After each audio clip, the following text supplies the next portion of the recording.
Alright guys, Chad here, and today I'm going to be doing a review on the Black Diamond Spot Series headlamp.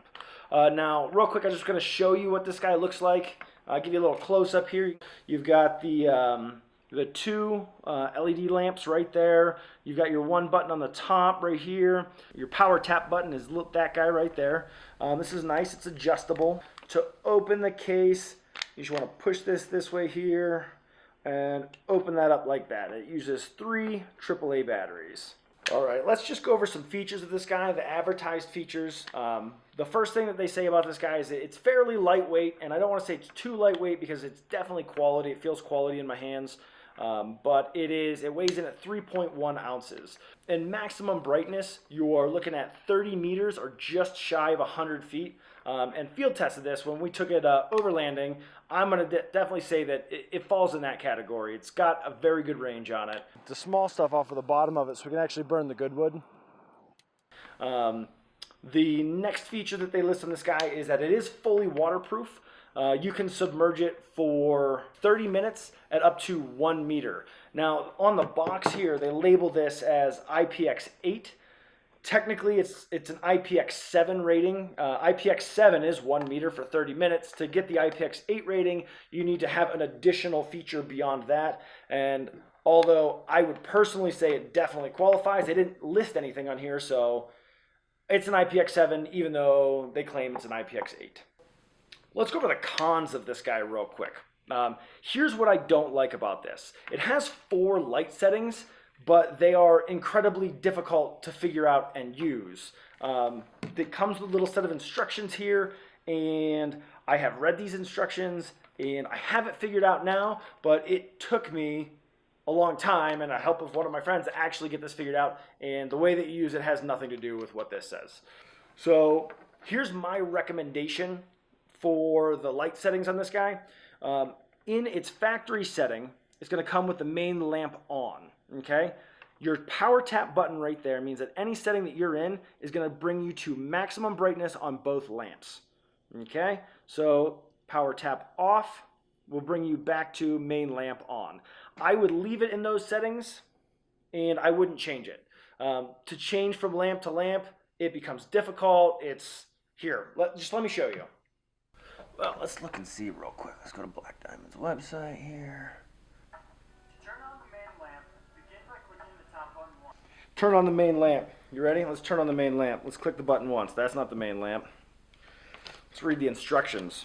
We've got the secondary lamp. But I didn't... Did it just... Oh, I must have power tapped that.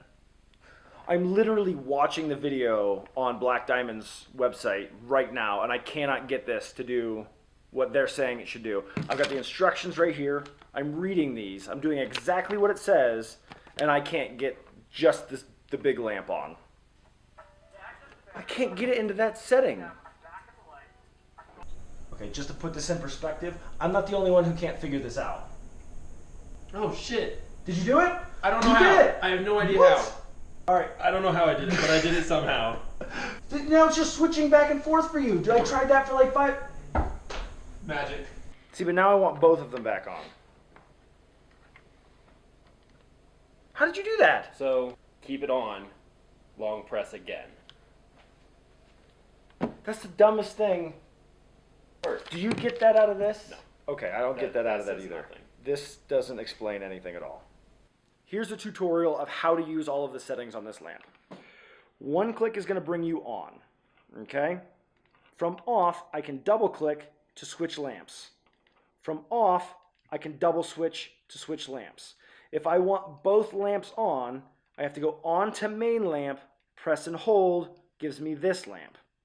Click to off.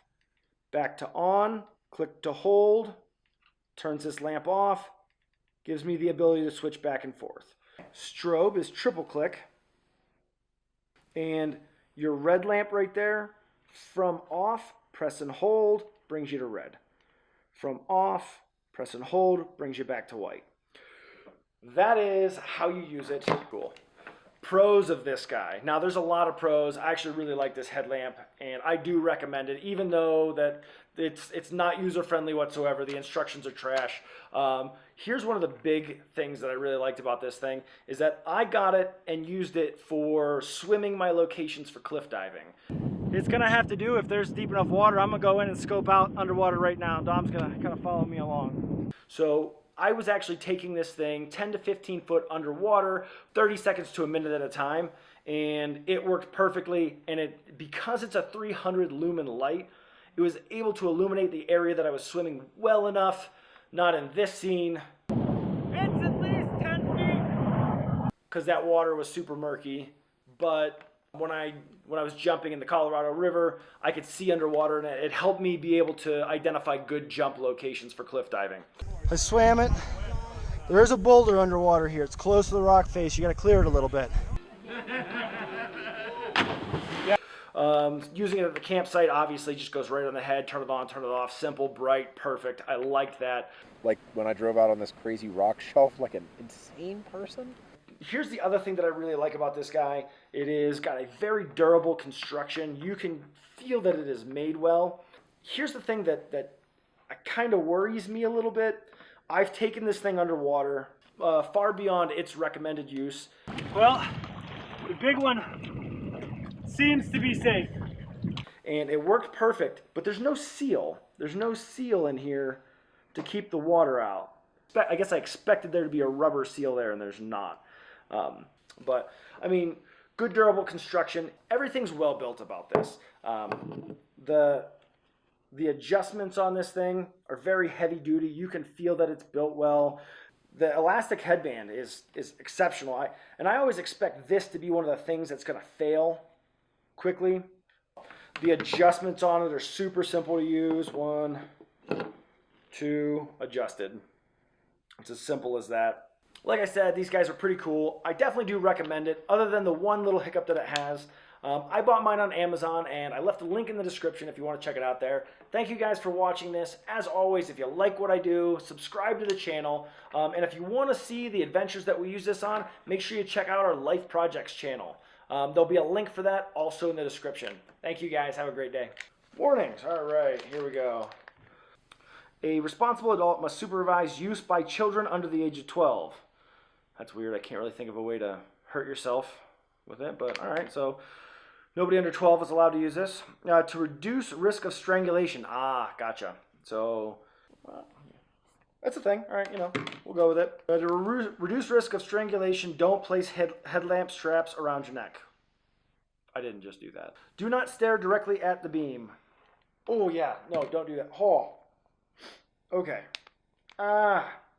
Yup, no, that's a good one. Don't do that. Intense light can damage your eyes. Shit. I should read the whole thing before. Never mind. It's actually a shorter list than normal. Now, let's read the complaints. Let us read the complaint from Fonzie Man. Nice. It's useless when getting wet. I disagree with that. I don't know how they can claim it's IPX8. It's not. It's IPX7. Waterproofing, but I had it in the rain and briefly in an outdoor pool. Battery compartment door has no seal, so water finds its way freely in and causes all sorts of problems. It does not have a seal on the battery door, although I had it 15 foot underwater in Glendo, Wyoming, and the Colorado River at Radium Hot Springs, and I'm still using it, so I'm going to call BS on this one. I think he just got a bad one. Blah, blah, blah, blah. Light bundle functionality is great. Build quality is not up to standard. What? The build quality on this thing's awesome. Get out of town. All right, so let's go. A Napa, 5 months ago. Frustrating controls and headband. Controls, yes, definitely. How is the headband? This is 1, 2. It's adjust. How is that frustrating? That's the easiest. All right, whatever. Controls, yes, I 100% agree with that. Let's go down to I don't know. I can't read their name. Waste of money. Light is fidgety, and there is a yellow spot in the middle of my white light. What? Oh, jeez. Okay. Now there's a yellow spot in the middle of my vision. Yeah. I already read the warnings. I should know better. I think you got a bad one there, bud. I just take it back and get a new one. I think they have a 3-year guarantee on this thing, so I think you just got a bad one. You know, for 3 total bad reviews, I think that this thing is actually a pretty good headlamp. That's my video. Subscribe. Check out the Life Projects channel. You're going to love it. That's where you're going to get to see us use all of these products. This is how we test them. So awesome. Thank you guys, and I'll see you in my next video.